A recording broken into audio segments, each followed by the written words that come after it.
live de hoje é sobre como funciona um treino de reatividade. Por que eu decidi fazer essa live? Porque muita gente veio me perguntar esses tempos sobre se tinha risco participar de um treino de reatividade, se tinha risco de ser mordido, de o cachorro avançar, enfim, surgiram várias perguntas referentes a esse assunto. Então resolvi fazer uma live para explicar um pouquinho mais como é que isso funciona, tá? Então, primeira coisa, vou falar um pouquinho, explicar o que é reatividade, tá? Eu sei que a gente fala muito, meu cachorro reativo, reatividade pra lá, reatividade pra cá, mas às vezes não tá bem claro o que é, por que acontece, então vou fazer uma introdução pra poder explicar isso pra vocês. Deixa eu só deixar meu resuminho, minha colinha aqui do lado pra não esquecer de falar nada importante pra vocês. Então tá. Então, primeira coisa... Ai, meu Deus, minha colinha sumiu. Aguenta um segundo aí. Foi. Tá. Então, primeira coisa, o que é reatividade, né? O que é reatividade? A gente fala muito sobre esse assunto. Desculpa, gente. Reatividade nada mais é do que uma reação... Ai, tem um mosquito aqui. Onde eu odeio mosquito? Ai, que ódio. Peraí, matei. Deu. Sobrevivi o mosquito. Então, oi pequena Stephanie, tudo bem? Então, o que é reatividade? É uma reação exagerada diante de um determinado estímulo, tá? A gente geralmente classifica tipos de reatividade, tá? Então, eu vou falar os dois exemplos mais comuns aí, que é a reatividade por medo, na qual o cão mostra sinais de agressividade ou sinais de medo muito intenso. Mas também a gente fala muito de reatividade por frustração, que é aquela situação que o cachorro quer chegar em algo e não consegue, geralmente porque está na guia, porque existe alguma barreira, enfim, e fica frustrado e reage. Então, geralmente a gente fala sobre esses dois tipos de reatividade, tá? Então, vamos falar um pouquinho sobre como surge a reatividade. Vou ficar tomando água porque eu tô com muita sede, tá? Então, assim, como é que surge a reatividade? Basicamente, o cão tá, por exemplo, num passeio e daí, por algum motivo, ele fica desconfortável, tá? Geralmente pode ser porque teve uma socialização ruim, teve alguma experiência ruim, enfim. Não vou entrar no mérito da questão, tá? E... deixa eu ver aqui que alguém perguntou. Pode ser que o cão tenha os dois tipos? Pode ser que ele apresente reatividade por medo para um estímulo e por frustração para outro, tá? Pode apresentar para diferentes estímulos. Então, tá, deixa eu só ver onde é que eu parei. Olhando a colinha, né? Tá. Então, o que acontece? O cão fica desconfortável com alguma coisa, por algum motivo, enfim, falta de socialização, alguma experiência ruim, enfim, algum histórico aí. E vamos supor, numa situação de passeio, ele tá na guia, ele não tem opção, às vezes, de fugir, de se afastar dessa situação que tá causando desconforto. Aí o que acontece? O cão às vezes tenta dar uns sinais mais leves, digamos assim, de que tá desconfortável, vira a cabeça, boceja, faz um licking, algum calming signal, e a gente às vezes não percebe, ou às vezes o cão tá dando até um sinal de medo, de estresse, enfim, e a gente não enxerga esse sinal. Aí o cão continua ali desconfortável na situação. O que acontece? Ele vai precisar usar uma outra forma de comunicação, algum outro sinal para dizer que não tá gostando daquilo que ele quer sair dali. E daí ele usa a agressividade, enfim, um sinal de agressividade, ou rosna, se empina, tenta avançar, late, enfim, algum comportamento mais intenso, e daí a gente acaba tirando ele da situação. O que esse cão acabou de aprender? Se vocês estiverem acompanhando a linha de raciocínio, coloquem aqui pra mim. Mas o cão acabou de entender que eu fico desconfortável, eu mostro esses sinais, eu faço essa comunicação mais agressiva e me tiram dessa situação, eu consigo me livrar, eu consigo me aliviar dessa situação que tá me causando incômodo, tá? Então, o cão acabou de aprender como sair de situações, tá? Então ele faz isso uma vez, aí a gente acha engraçadinho, olha só, olha como ele é brabo, olha como ele tá se impondo. Aí ele vai lá e faz outra vez, e daí ele faz de novo, e quando vê, o cachorro já generalizou essa resposta para várias situações, e a gente tá com um problemão na mão, tá? E daí a gente já não acha mais tão bonitinho, né? Então, não que esse seja o único caso, tá? Mas ele é o principal, Digamos assim, o que a gente mais vê por aí é esses casos do cão apresentando agressividade para se afastar da situação, e daí ele consegue ser retirado da situação, tá? Então, se ficar alguma dúvida, vocês vão perguntando, tá? Então, assim, esse comportamento ele é mantido por reforço negativo, tá? Eu não vou entrar em detalhes do quadrante, tem um post no feed sobre isso. O reforço negativo, existe um alívio, né? Então, alívio desse desconforto, por isso que ele é mantido por reforço negativo. Mas também existem casos de reatividade que é mantida por reforço positivo, tá? No qual o cão consegue algo que ele quer, ele tem acesso a algo que ele quer, tá? Então a gente pode pensar no seguinte exemplo: meu cão ama outros cães e ele associou que, tipo, interagir com outros cães, ver outros cães, ele sempre brinca muito, fica uma loucurada, e daí eu chego na praça e ele já instala essa coisa de meu Deus do céu, eu quero brincar, eu quero me divertir, porque isso é muito legal. E daí a gente faz o quê? Vai lá e solta o cachorro e deixa ele brincar. O cachorro acabou de ir aprendendo que ele fica ansioso não, mas ele fica super agitado e consegue chegar. Então, ter ele acaba, enfim, associando essa presença de outros cães a essa situação frenética, né, caótica. Então, a gente também pode ter essa situação mantida por reforço negativo, tá? Então, não sei qual que vocês acham que é o do cão de vocês. Que é o primeiro caso por medo ou o caso 2 por frustração, enfim, por excitação. Me digam aí o que vocês acham, enquanto eu vou ver os comentários aqui. Então o certo seria manter o cachorro nesse desconforto até que ele se acalme. Não, calma lá, calma que nós vamos chegar lá, tá? Não vou dar spoiler ainda. Então me digam o que vocês acham primeiro, se o cão de vocês apresenta reatividade por medo, que está se mantendo por reforço negativo, ou nesse caso que se mantém por reforço positivo aí de muita excitação.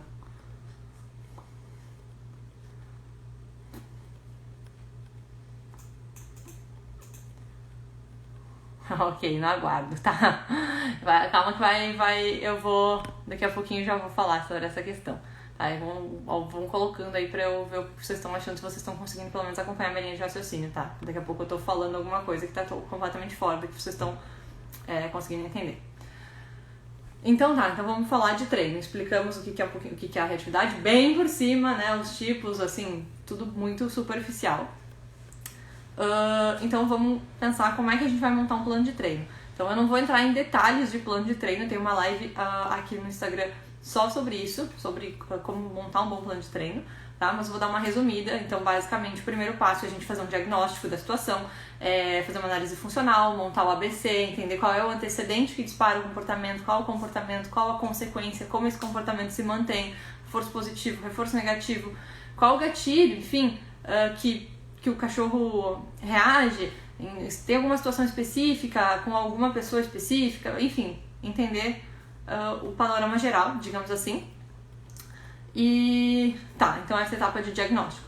Deixa eu ver aqui. Minha cachorra é por medo, sem sombra de dúvidas. Quando era menor, em um passeio, 2 cachorros enormes avançaram em cima dela enquanto passeávamos. Pois tem essa questão também de que cães que tiveram uma experiência traumática também pode estar associada à reatividade, né? Não ter tido uma boa socialização, ter alguma experiência muito ruim. Isso vai pesar muito, tá? Então falamos de diagnóstico. Segunda etapa do plano de treino, a gente analisar as necessidades básicas desse cão. Terceiro ponto, que é um ponto muito polêmico, é a etapa de eliminar reforçadores, tá? O que é essa etapa? É uma etapa que às vezes é muito subestimada, tá? Então, por que ela é importante?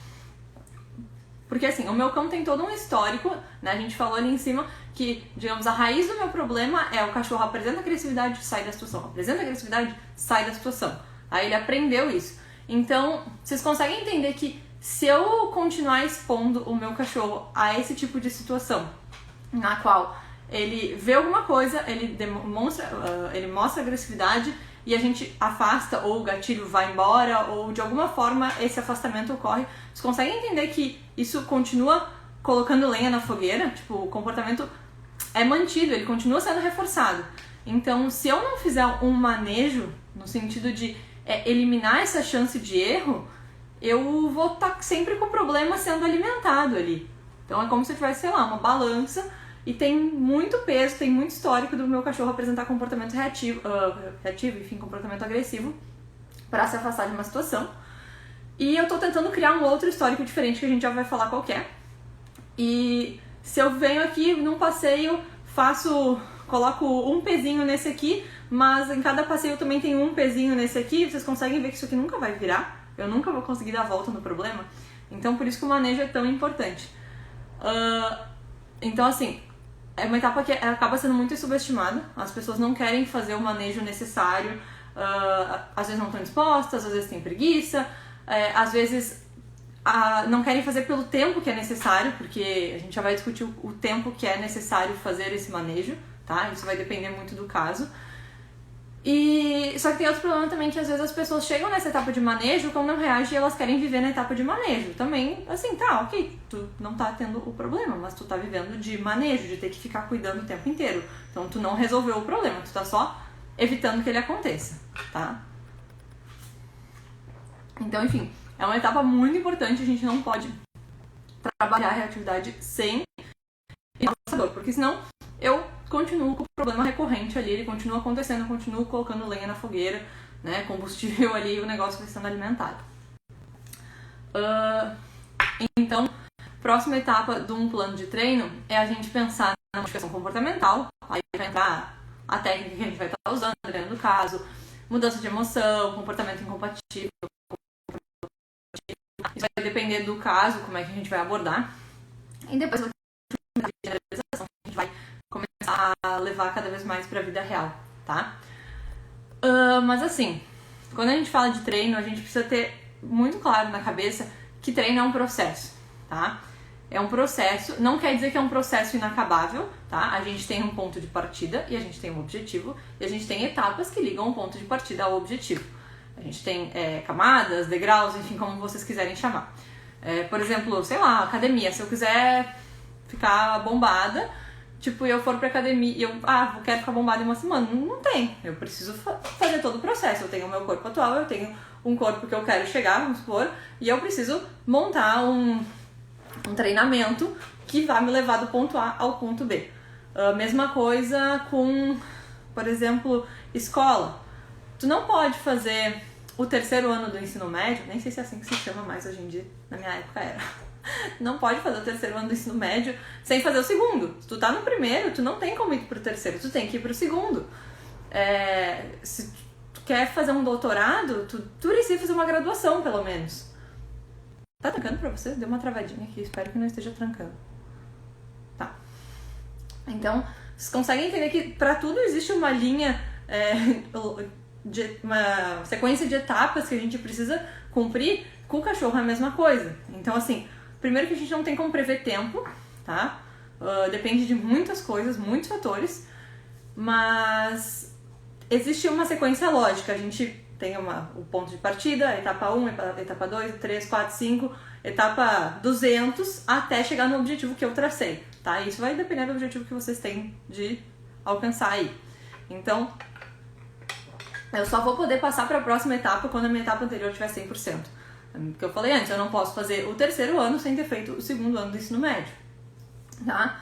Então, eu só posso ir para a próxima concluindo a anterior 100%. É um pré-requisito. Não posso passar porque o meu cachorro não vai estar pronto, não vai conseguir lidar e eu vou retroceder no meu treino. Então, assim...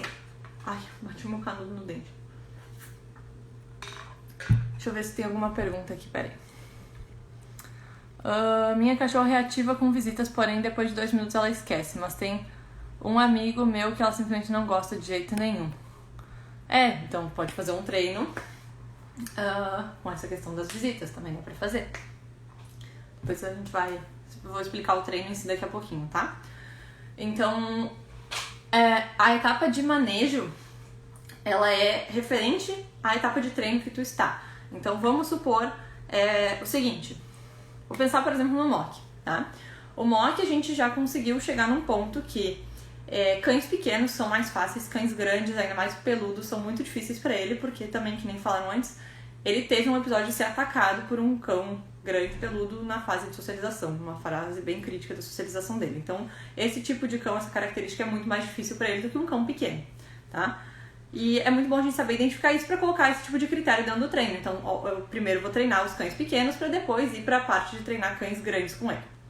Então, assim, o mock, a gente consegue, durante o passeio, cruzar frontal com cães pequenos, por exemplo, numa rua, sei lá, não é uma rua larga, uma rua razoavelmente estreita, tá passando, sei lá, um Shih Tzu para um lado com o adutor, eu consigo passar para o outro lado com ele tranquilamente, tá? Então é uma etapa de treino que eu consigo fazer com ele, a gente treina e tal, eu não preciso fazer um manejo nessa situação. Agora, se eu estou andando na rua e eu vejo que na minha direção vai vir um cachorro grande, eu vou me afastar e não vou fazer ele passar pela situação, porque ele ainda não está pronto e a probabilidade de ele reagir ou mostrar um comportamento agressivo é muito alta. Então, eu vou fazer de alguma forma algum manejo de afastar ele, tirar ele, esconder ele atrás de um arbusto nessa situação, porque ele ainda não está pronto para essa etapa. Então, vocês conseguem entender que o manejo é referente à etapa que a gente está, tá? Então, não quer dizer que meu cachorro nunca mais vai poder ver cães. Depende, qual etapa de treino tu tá? Numa etapa que o teu cão não consegue ver nenhum tipo de cão a, sei lá, 50 metros, então a gente vai ter que treinar numa situação que seja garantida que ele não vai encontrar cães a menos de 50 metros, tá? Então, enfim. Não quer dizer que ele nunca vai passar por essa etapa, mas quando ele estiver pronto para isso, apenas. Não enquanto ele não estiver pronto, tá? Enfim, treino em si. Vamos lá sobre como é que funciona a parte por trás, digamos assim, do treino. Existem diversas abordagens, tá? Eu não vou entrar no mérito de cada uma, porque são muitas, enfim, mas a essência, digamos assim, por trás é as coisas comuns. Deu uma travadinha. Então, assim, qual é a ideia? A gente cria um cenário adequado, né? Um cenário que o meu cão consiga lidar, para que o meu cão apresente um comportamento que eu quero, tá? E assim eu posso ajudar ele a ter a consequência adequada, tá? Então, lembrando lá do ABC, o A do antecedente, o B do comportamento e o C da consequência. Então, eu vou montar um cenário, tá? Não é montar um cenário, mas enfim, eu vou organizar uma situação, vou fazer uma região antecedente para que ele consiga me apresentar um comportamento que eu desejo e assim ele tenha a consequência que eu quero, né, a consequência adequada, então ele consiga ter, por exemplo, o afastamento, tá? Então, basicamente, no treino, eu vou criar uma distância. Então, eu vou, se o meu cão, ele, sei lá, fica só bem numa distância de 50 metros. Então, eu vou criar essa distância de alguma forma e, estando nessa distância, eu vou, quando ele decidir se afastar ou ele apresentar algum comportamento adequado, tipo um sinal de relaxamento, ou um licking, uma virada de cabeça, algum sinal mais adequado, eu vou ajudar ele a se afastar, tá? E daí aqui o afastamento entra como um reforçador, né, nessa situação, tá? A distância é a chave do treino de atividade, tá? E eu ia mostrar uma figura pra vocês, mas eu vou pegar no vídeo pra mostrar, porque eu sempre gosto de mostrar. Essa figurinha eu acho que ajuda muito a entender isso aqui, tá? Deixa eu ver onde é que tá. A figura colorida pra vocês verem. Cadê? Só tô achando a preto e branco, queria colorida.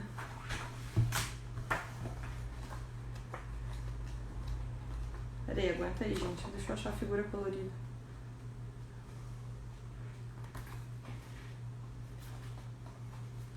Porque eu acho que fica bem mais claro de entender. Aqui. Eu espero que isso não fique espelhado, tá? Antes de mostrar, deixa eu só explicar. A distância, que nem eu falei, a distância é um ponto essencial para um treino de atividade. Só que essa distância, a maioria das pessoas não sabe adequar essa distância. Coloca o cachorro sempre numa situação muito perto. No sentido de, o meu cachorro não tá reagindo, tá na distância adequada. E aí que tá, esse não é o ponto. A distância adequada é a distância que o meu cachorro está apresentando sinais de relaxamento. Por isso que é tão importante a gente entender sobre linguagem canina. Então, no momento que o meu cão começou a apresentar sinais de estresse, sinais de agressividade, eu já passei do ponto. tá? Então essa figurinha aqui do bate, eu gosto mais da de baixo. Aqui eu espero que não esteja espelhada. Então o que acontece? É uma analogia com uma... Deixa eu apoiar aqui só pra enxergar. Aqui. Então, aqui é uma analogia com essa situação da praia, na qual, quando o cachorro tá na areia, aqui no verde ele tá aqui farejando, dando sinais de relaxamento. Aqui no azul ele ainda tá na praia, ele já percebeu o gatilho mais diretamente, tá? Ele já tá olhando, digamos assim, pro gatilho mais diretamente, mas vocês percebem como a linguagem desse cão tá mais... Ai, meu Deus. Tá mais leve, não tá uma postura dura. Ele tá com o rabo baixo, a boca aberta, as orelhas não tão rígidas, ele não tá com peso nas patas dianteiras. Então, quando eu treino reatividade, o comportamento que eu espero ver do meu cão na rua, né, eu tenho que achar uma distância na qual o meu cão esteja equivalente a isso aqui, que ele esteja na praia. O momento que o meu cão começou a colocar as patinhas na água, nessa analogia, vocês percebem que aqui tem uma linha vermelha pontilhada? Isso aqui é o que a gente chama de limiar. A gente cruzou o limiar do cachorro e o momento que a gente cruzou o limiar, a gente já está gerando estresse, já está gerando ansiedade, já está gerando medo, o cachorro já está sendo exposto a essa sensação ruim, digamos assim, do estímulo, se for medo, por exemplo.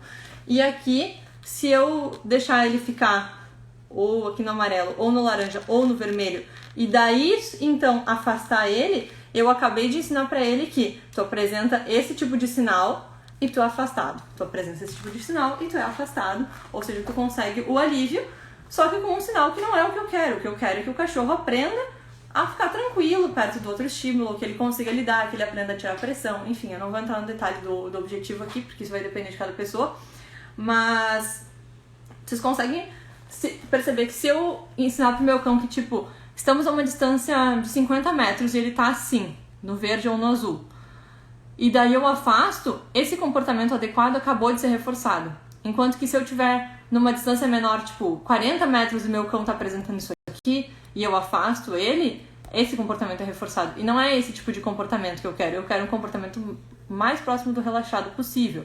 Não quero um comportamento tenso, uma postura agressiva, enfim, uma postura crescendo, dura, rígida, tá? Então, deu pra entender essa parte? Se tiverem alguma dúvida, vão perguntando. Então, assim, alguém tinha perguntado lá no início... Deixa eu só prender aqui que me deu calor. Alguém tinha perguntado se... como é que eu vou fazer, então? Se eu não posso expor meu cão numa situação... Porque daí ele vai apresentar agressividade e eu vou afastar ele... Eu apresento e só deixo... Aí tá, não. Eu vou apresentar ele na distância que ele consegue lidar com isso, tá? E eu criei uma analogia, isso no último curso que eu dei do Manual do Cão, para as meninas, que era o seguinte, eu fiz uma analogia comigo mesma, que eu achei que ficou bem legal de entender, assim. Por exemplo, eu tenho muito medo de barata, tá? Não sei vocês, se vocês têm medo de alguma coisa, mas eu tenho muito medo de barata. Também tenho medo de altura, mas a barata fica mais fácil de entender. Dá pra pensar, relacionar ao cão. Então, assim, tenho muito medo de barata. Se eu olhar agora pro lado aqui e tiver uma barata, gente, eu vou sair correndo, vou deixar vocês aqui na live, eu vou ter um troço. Tá? Eu saio correndo, desesperada, gritando pela casa. Apavorada. Por mais que eu sei que ela não vai me machucar, mas eu tenho muito medo, tenho muito nojo. Se ela aparecer aqui do meu lado, é uma distância muito pequena, eu não consigo lidar com isso. Tá? Eu vou entrar em desespero. Agora, vamos supor que eu estou aqui, conversando com vocês, e o Henrique me diz ali do outro quarto, tem uma barata no outro quarto. Eu vou já ficar super nervosa, eu vou fechar as portas, fechar as janelas, colocar coisa no buraco da porta, eu vou me esconder, já ficar preparada com um lençol pra me cobrir. Assim, eu não sair correndo, entende? Assim, digamos, o sair correndo seria uma reação, seria a reatividade, digamos assim. Vocês percebem que aqui eu não tô reagindo, mas eu ainda tô em desespero por causa do estímulo? Tipo, a barata tá muito perto ainda, por mais que ela não esteja na distância que eu tô reagindo, ela tá numa distância que pra mim ainda me causa muito medo, mesmo estando no outro quarto. Vão me dizendo se vocês vão acompanhando minha linha de raciocínio. Agora, se ele me disser, olha, Mônica, tem uma barata no corredor do prédio. Tá? Eu vou fechar as janelas, vou ficar meio assim, mas consigo lidar de certa forma. Ainda não tá muito legal, porque ainda tá ali meio perto, tá no corredor do meu andar e tal, sei lá, daqui a pouco eu preciso passar, enfim, não me deixa muito confortável, mas consigo lidar. Seria o equivalente ao eu estar na zona amarela aqui, da praia. Tipo, digamos assim, eu tô um pouco acima do meu limiar, tá? E ainda não tô numa situação legal. Agora, se ele me diz, Mônica, tem uma barata lá na entrada do prédio na rua, tipo, grande coisa, entendeu? Tipo, não faz nenhuma diferença na minha vida a barata lá. Eu tô super bem aqui dentro. Eu não vou precisar fechar a janela, porque eu tô em outro andar, ela tá lá na rua, tá bem longe, muito difícil de entrar na minha casa, então assim, tô super tranquila. E daí, essa seria a distância na qual eu estaria ali na figurinha, deixa eu ver aqui, na qual eu estaria aqui, num desses dois, oscilando, digamos, entre esses dois. Então, essa seria a distância que eu teria que trabalhar, digamos, a minha reatividade a baratas, tá? Então, seria essa distância adequada. E é aqui que tá o erro. A gente, enfim, como eu falei, eu reagi, digamos assim, a barata aqui no cômodo eu reagi, surtei. A barata no cômodo do lado, eu não surtei, mas eu estou em desespero por dentro, eu tô com medo, eu tô muito nervosa. Vocês percebem que essa não é a condição emocional adequada para eu treinar? E a mesma coisa com a barata no corredor, eu ainda não tenho uma condição emocional adequada, eu ainda não tô confortável com aquilo ali. Eu fico confortável quando a barata tá lá na rua, tá? Então essa é a distância que eu precisaria trabalhar. É a distância que eu consigo ficar confortável com aquilo, e daí eu estou aqui, o negócio tá lá longe e eu ainda tenho a oportunidade de me afastar mais. Então é um baita reforçador. Eu estar nessa situação, o negócio tá lá longe, não tá me incomodando e eu ainda posso me afastar. Aí o que acontece? Eu entendo, tá tudo bem, e eu ainda me afastei. Aí acontece isso uma vez, acontece 3, e eu gradualmente vou entendendo que a barata aparece, eu posso me afastar. A barata aparece, eu posso me afastar. Daqui a pouco, porcaria dessa internet, voltou? Espero que tenha voltado. Voltou? Me digam se voltou, porque eu não sei se voltou.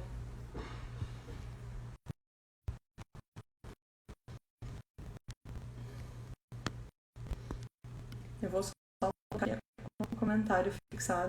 Enquanto isso, voltou? Beleza, deixa eu só fixar o comentário, porque eu esqueci de colocar o nome da live. Tá, perfeito. Então,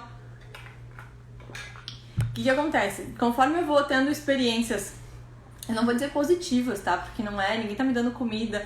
É só no sentido de, o negócio aparece, tá tudo bem, eu consigo me afastar, tranquilo. Conforme eu vou entendendo isso, daqui a pouco a barata pode aparecer no corredor e eu vou estar preparada. Eu já vou ter tido um histórico muito grande de me afastar numa situação que eu consigo lidar.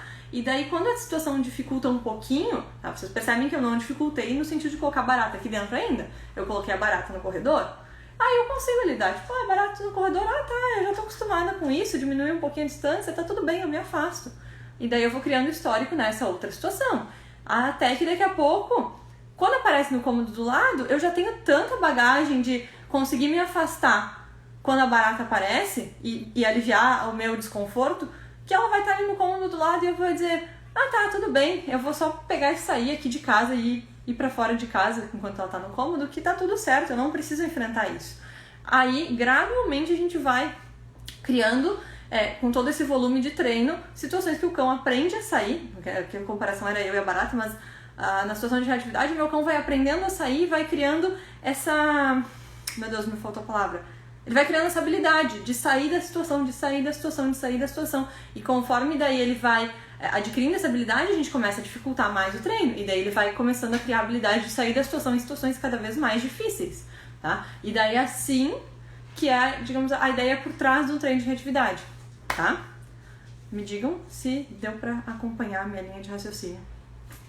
Digam aí se deu pra entender, se tá muito confuso.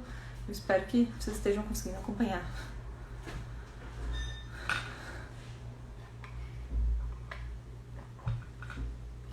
Eu vou esperar, eu sei que tem um delay, delayzinho, então me digam se vocês conseguiram acompanhar.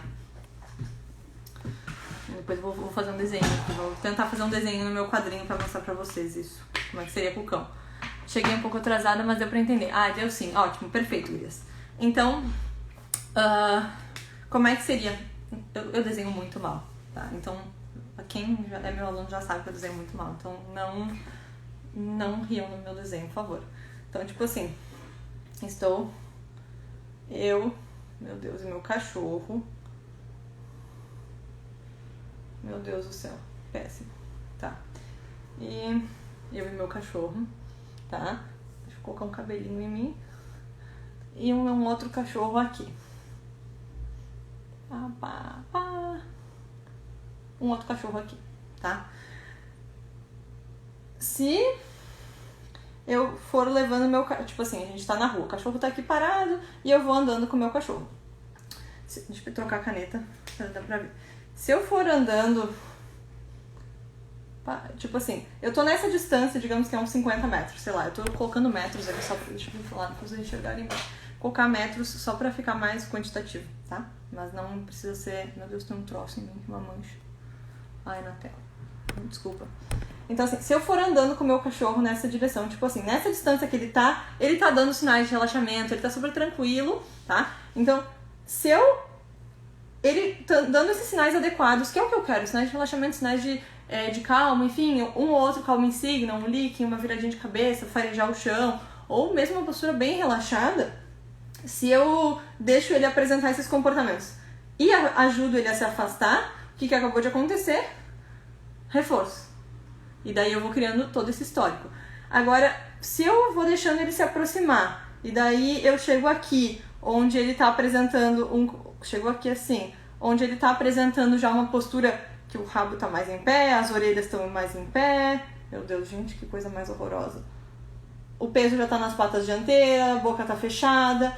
E daí eu pego nesse momento aqui, ai meu Deus, meu cachorro ficou tenso, e afasto. Eu acabei de reforçar o quê? Justamente esse comportamento aqui, que é um sinal de agressividade. Não é o que eu quero. Eu quero que meu cachorro consiga emitir sinais de relaxamento ou consiga sair de situação emitindo sinais mais calmos, tá? Menos intensos. Então, se eu for andando e esperar meu cachorro ficar tenso pra daí afastar, eu reforço um comportamento tenso, um sinal de agressividade. Enquanto que se eu fizer isso com um sinal de relaxamento, uma postura mais tranquila, eu acabo de reforçar o quê? Um comportamento adequado, que é o que eu quero. Então, eu não vou ir andando, esperar meu cachorro fazer alguma coisa pra afastar. Eu vou estar longe onde meu cachorro... E assim, aqui é muito engraçado, porque essa distância, em geral, o que acontece? As pessoas pensam que o cachorro não viu o gatilho, tá? Então, o pessoal, mas ele nem tá olhando pro gatilho. Se a gente tá vendo, o cachorro tá vendo, tá? Então, assim, a maioria das situações... É que nem na imagenzinha ali, deixa eu fechar aqui pra não riscar tudo, mas é que nem nessa imagem do livro, vocês percebem que quando o cachorro tá na zona verde, ele não tá encarando, ele tá simplesmente farejando, tipo, mas ele sabe que o gatilho tá ali. Aqui no azul ele já tá olhando, mas vocês percebem como é uma postura mais leve? Então assim, se a gente viu, a não ser que esteja tipo assim, estou atrás de um muro e meu cachorro não tem visão, tipo assim, tô eu aqui, o meu cachorro, sei lá, metade do meu tamanho, não, bem menos. Mas enfim, ele tem, sei lá, 70 centímetros de altura, vamos supor. E eu estou atrás de um muro de 1 metro, e daí o outro cão tá do outro lado, aí tudo bem, realmente, ele não vai perceber, porque talvez ele perceba por cheiros e tal, mas, enfim, se tu tá, por exemplo, numa praça, e tem um cachorro lá longe, o teu cachorro tá farejando aqui, provavelmente ele já percebeu o outro cão, tá? Até pelo muro eles percebem, porque eles têm o olfato e a audição absurdamente aguçadas, então, assim... Não dá nem pra dizer que eles não percebem, tá? Eles só não estão vendo daí. Então, não se preocupem em fazer o cão ver pra sair. Porque, às vezes, o momento que o cachorro enxerga já tá muito perto. E daí, assim, essa transição aqui... Uma coisa que eu esqueci de falar. Essa transição aqui nem sempre é verde pro azul, pro amarelo, pro laranja, pro vermelho. Tem cães que vão do verde e do azul pro vermelho muito rápido. Tipo assim.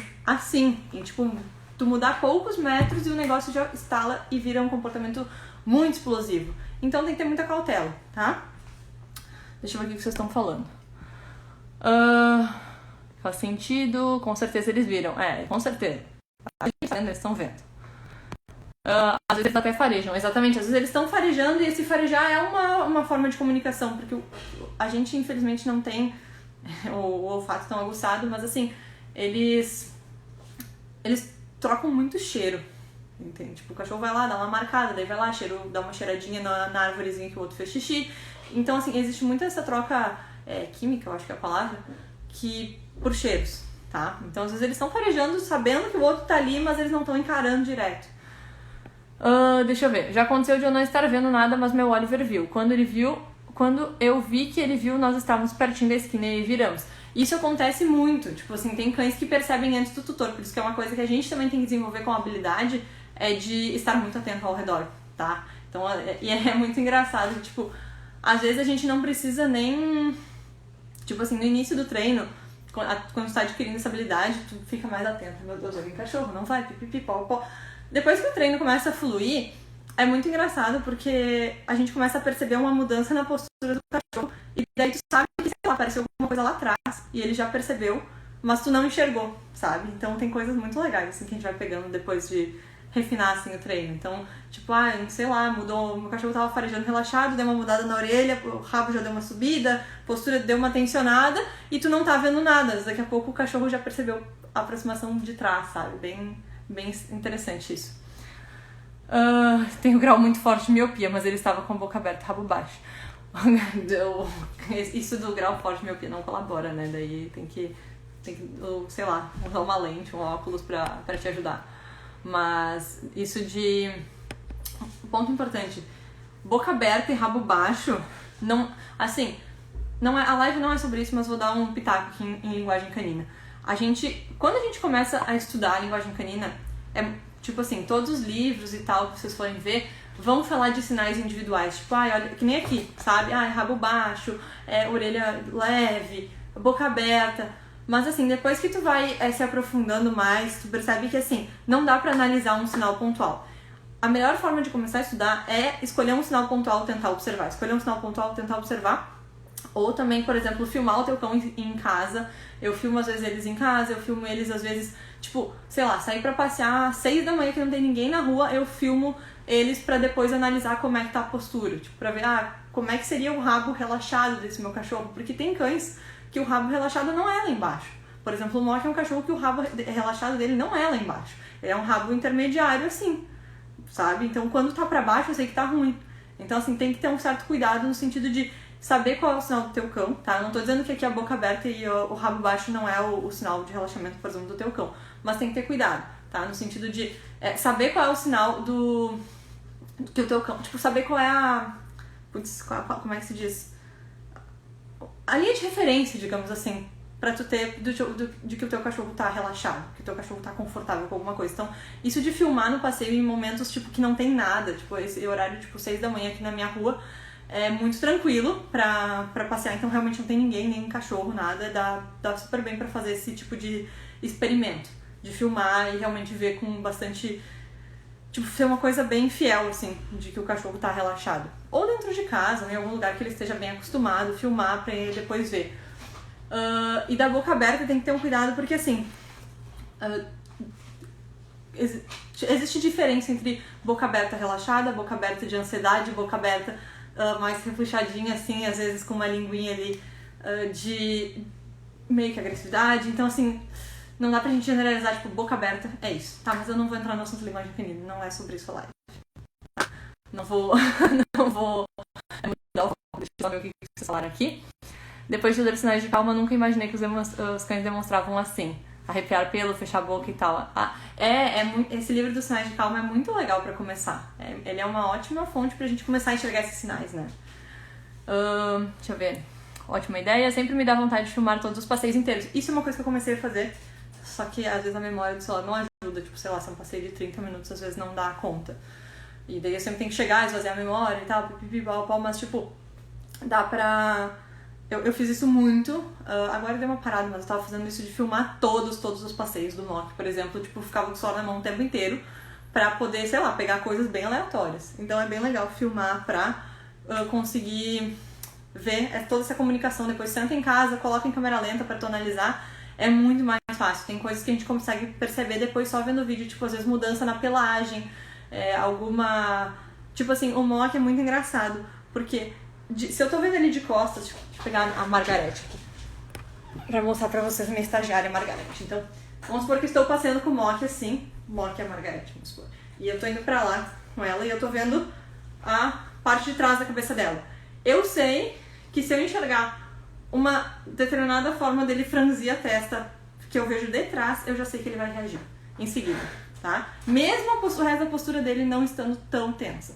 Então, assim, é um sinal que, claro, é muito particular de cada cachorro, mas o Mock tem muito isso de franzir a testa, Ele dá uma arqueada nas orelhas, franze a testa e depois em seguida... Então, assim, é uma coisa que eu já consigo ver de costas, eu não preciso mais estar de frente pra ele enxergar. Mas isso tudo é treino, tá, gente? Opa, desculpa, Margarete. Tá, meu Deus, fugi do assunto total, perdão. Então, vamos lá. Talvez com uma GoPro, pra quem tiver, pode ser uma opção. Já andei com o celular no bolso da calça jeans pra filmar, também é uma boa opção. Inclusive, no meu curso, no Manual do Cão, eu fiz uma aula sobre como filmar o treino ao mesmo tempo do passeio. Mas também, isso é outro assunto. Acho que foi o que eu entendi, pelo menos. Mas, graças a Deus, a gente não chegou perto do cão. Perfeito. Tá, então, só... Deixa eu ver aqui. Onde que eu parei? Tá, falamos daquele exemplo da barata, né? E... Tá. Então, assim, só uma coisa que acho que eu esqueci de falar é que eu acho importante a gente reconhecer qual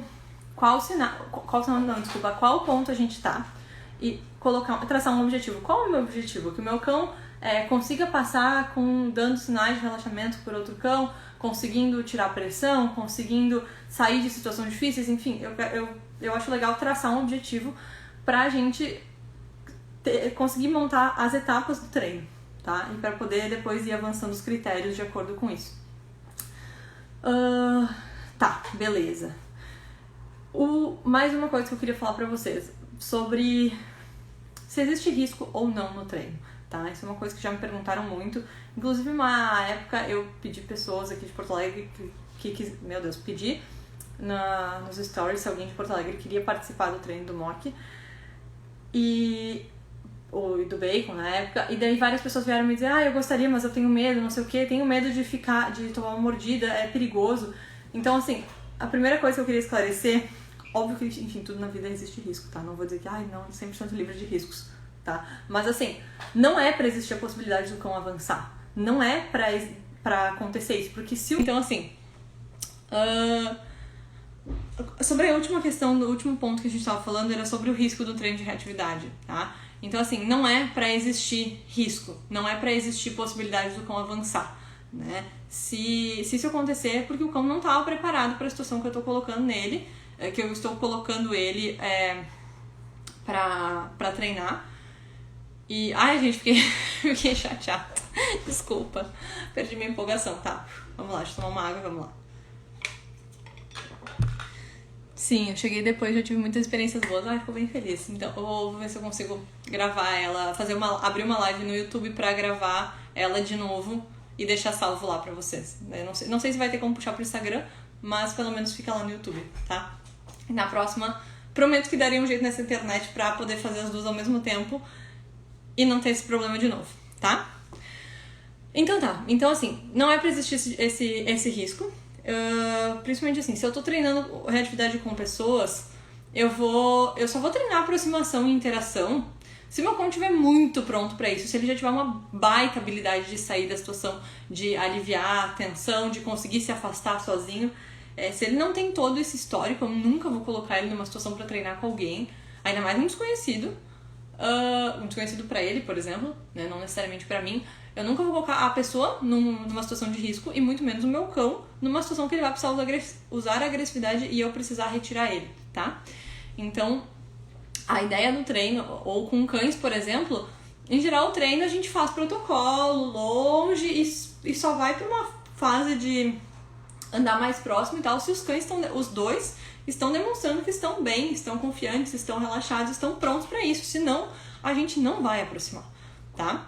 Então, assim, eu só vou ir pra esse tipo de fase de interação, seja com pessoa, com cão, com o que for, o gatilho, exceto veículos, né? Mas enfim, eu só vou ir pra essa fase de interação quando o meu cão tiver uma grande habilidade já de conseguir sair e já tiver um grande volume de treino, já tiver muito bem essa capacidade e não tiver mais histórico, já tiver muito preparado pra isso. Então, assim, não é pra existir risco, não é pra gente colocar ele numa situação que a gente vai colocar tanto o cachorro quanto o outro cão ou a pessoa em risco. Também uma coisa que vale lembrar é que dá pra fazer treinos utilizando às vezes cerca, focinheira, Claro que aí tem que ter alguns outros cuidados, tá? Porque às vezes a gente... tá de focinheira, vou deixar qualquer coisa, não vai acontecer nada, e daí o cachorro reage e tu afasta. Então, assim, cuidado. E também, por exemplo, pra treinar com focinheira, o cachorro tem que ter um treino de focinheira sensacional. Então, cuidado. E pra treinar com cerca também tem que ter um certo cuidado, porque às vezes pode brotar um fator frustração ali, que não é pra ter risco. Não é pra eu colocar... Eu não vou, por exemplo, levar o meu cão, se ele não tá pronto, se